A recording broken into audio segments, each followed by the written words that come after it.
Hey guys, Mr. Boring here again with you. Got another video.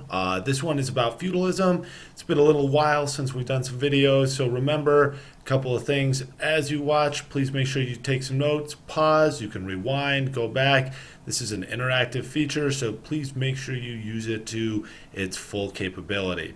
Now, today's video is going to be about feudalism, specifically this feudal pyramid that we see here, and we're really wanting to take a look at how the relationship of power between the top of the pyramid and the bottom of the pyramid played out. We also want to see how this feudal system was meant to replace the Roman political and social order that collapsed at the fall of Rome.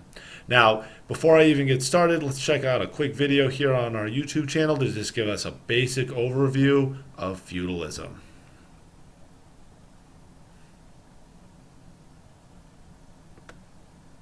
Alright, so today we're going to be talking about the feudal pyramid. You could also call this the social hierarchy of society in the Middle Ages, or basically a way society was organized. First off, what is a hierarchy? A hierarchy essentially displays the levels or ranks of people in a region. Each level has more power than groups below them, and less power than groups above them. You know, if you think of a pyramid, it has multiple steps or levels. Each of those levels in this pyramid will represent a different group of people and shows their rank in society. Something else we need to talk about is, what is feudalism? Feudalism was a system of mutual agreements of protection. So essentially people were united under this and either traded military or land for goods and services and things like that. Let's take a look. So here's a really basic pyramid showing you what feudalism looked like in Europe. So you can see at the top would be the king. Obviously he's going to technically own all the land and have the most power in the area. Beneath the king would have been nobles, beneath nobles were knights, and beneath knights were peasants. How does it work? Through feudal agreements, kings or other nobles granted land in exchange for economic and military support. So like I said, the king technically owned the land, but he would give it away, and in return get economic and military support and goods. Control. Each level is ruled by the level above it. So here the nobles are ruled by the king, the knights are ruled by the nobles, and the peasants are ruled by the knights. This pyramid will really be a nice way to show how the goods and services are exchanged. So here's the king. So he technically owns all the land. So what he's going to do is give his land to the nobility. The nobles then in exchange will give money and knights or soldiers to the king. They don't just keep that land that the king gave them. They keep some for themselves and grant some, it's called a fief, to knights. These are vassals of the nobles. So these knights take this land and in return for it provide protection and military service to the nobles.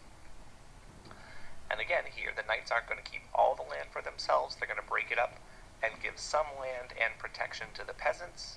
In exchange for that, the peasants will give food and services to the knights. So finally, just a quick overview. Feudalism was a way for communities to band together during turbulent times.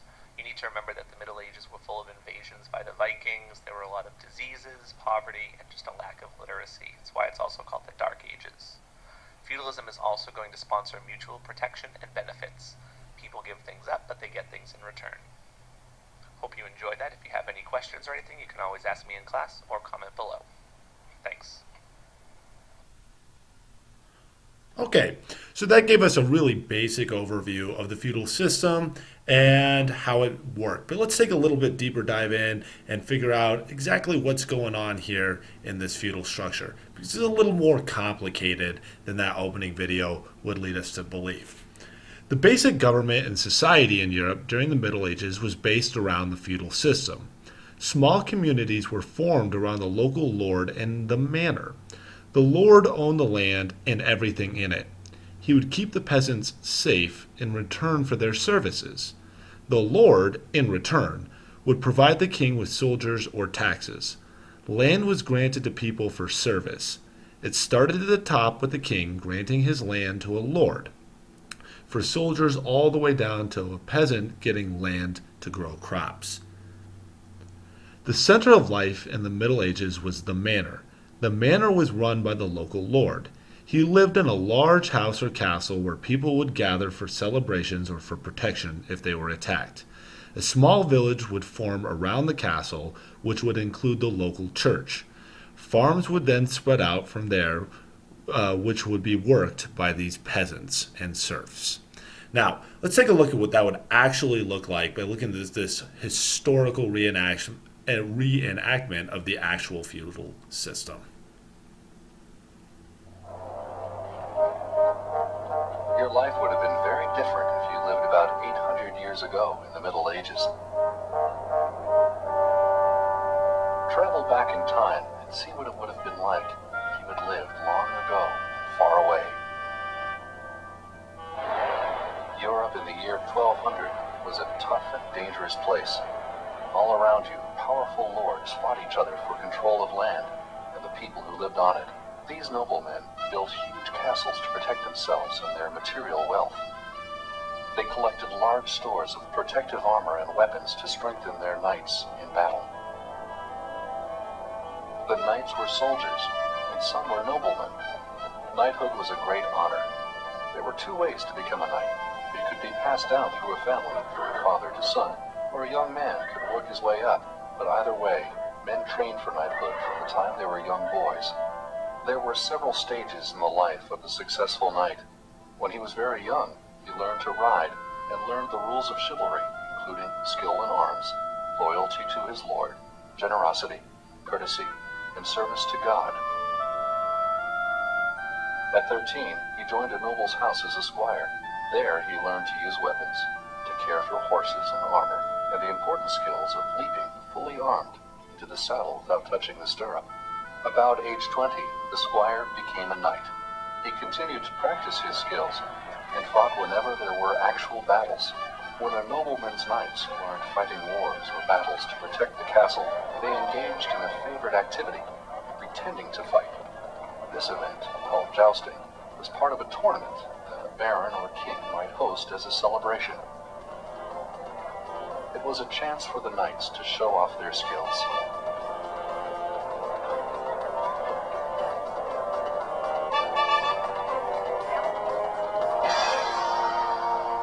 Noblemen who owned land made the laws for all the people living there. Matters involving the nobleman's property and matters of the law were settled in the great hall of the castle before the noble and his administrators. During these sessions, tenants often appealed to the noble for judgment. They made respectful complaints or presented local disputes about such matters as inheritance, death, or marriage. Many people arrived at these sessions to pay rents or repay debts due to the noble. In addition to knights, many nobles also employed men at arms. These soldiers had the same equipment as knights, but not the coveted title. It was the duty of the men at arms to protect the castle and lands and keep the peace among the people. The people who lived on the land owned by the noble were mostly peasants, poor, uneducated laborers. The peasants belonged to the land, and therefore the nobleman owner. They were not free to leave without his consent. Most peasants farmed the land for their lord, or one of his knights who had been given some land. In return, peasants were allowed to keep a little food for themselves. This system of government, called feudalism, had a number of positive points. In addition to food, the peasants had the protection of their lord's army and the stability of his laws to solve their disputes. Harsh as feudalism seems, it did add order to an unstable time. Feudalism prevented anarchy and was the beginning of what we now know as the constitutional form of government. So as we can see there in that video, the feudal system was really meant to bring some order to that chaotic time period and all those different events that we saw in the story of the world. We know that as the barbarian tribes and groups, those nomadic people who moved into the old Roman Empire, battled it out, there was a lot of political chaos. Well, this system of feudalism was really designed to create political order.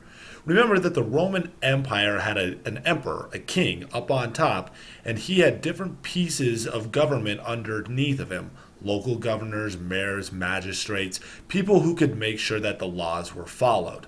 We also know that as the emperors kind of lost their interest in running the empire and took on more of that party boy feel, that fell apart. Well, this system is an attempt to bring order back to the area, the territory that each one of these barbarian groups took on. So whether it was the Franks and kings like Charlemagne, or in Britain with kings first like Alfred the Great and later William the Conqueror, we see overall that each one of the different Dark Age kingdoms introduced to their subjects feudalism and tried to make sure that their system worked. Now, this is a multi-tiered system, and like our video said, each one of the different tiers had a specific job. So we have the monarchy group, we have this nobility group down here, we have the knights and the vassals, and then down at the bottom, this sort of catch-all that we're going to call peasants and serfs, but also included merchants, farmers, and craftsmen. Let's go back up to the top and let's start with the king or the monarch. The top leader in the land was the king. The king could not control all of the land by himself, so he divided it up among barons, who are the land owners. That's also our nobility, our noble class. In return, the barons pledged their loyalty in soldiers to the king. When a king died, his firstborn son would inherit the throne. When one family stayed in power for a long time, this was called a dynasty. Now, even though the king is the top ruler in the land, he's not at the very top of the feudal pyramid. Remember back to the events that we saw in our timeline activity that religious leaders took on a really important role. Kings like Clovis and later Charlemagne gave over a lot of power to the church and forced people to accept Christianity as the religion. So even though the king is the top leader, up at the very top of our pyramid, we have the Pope and religious leaders. They're kind of on top of and underneath the monarchy, depending on their rank inside of the church. Religious leaders, like bishops, were the top church leaders in the kingdom, and they managed an area called a diocese. In some parts of Eurasia, religious leaders were very powerful, and this made them powerful as well.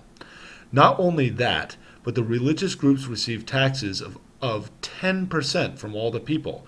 This made some religious leaders very rich. So the religious people had this cultural power, but they also had a distinct political power. Now, underneath the religious leaders and the monarch, our next group of people is going to be the noble class.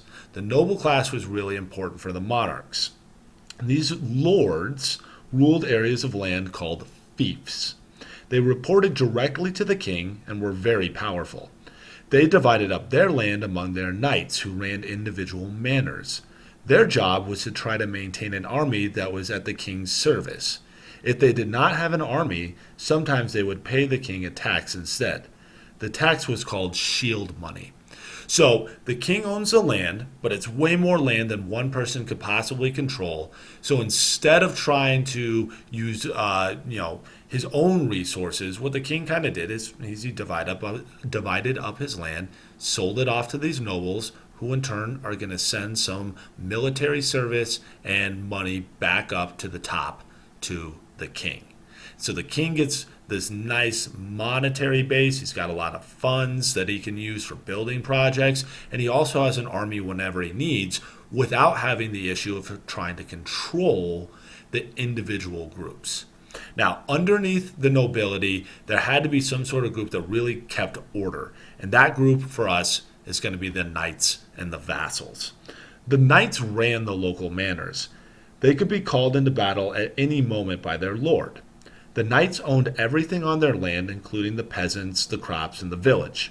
They collected taxes, set and enforced rules and laws, and protected the serfs. They could also force the serfs into giving up land, food, and privileges. Knights organized fighting forces called men-at-arms.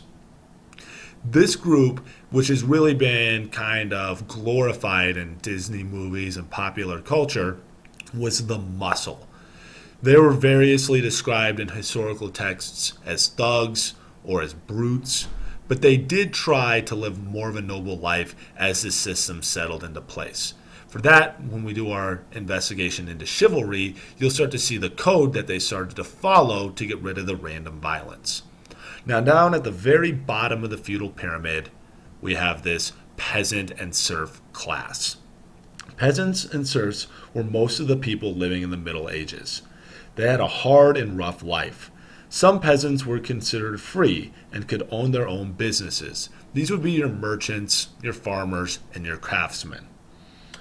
They could be carpenters, bakers, blacksmiths. Now, other people were more like slaves. They owned nothing and were pledged to their local lord. They worked 6 days a week and often barely had enough food to survive.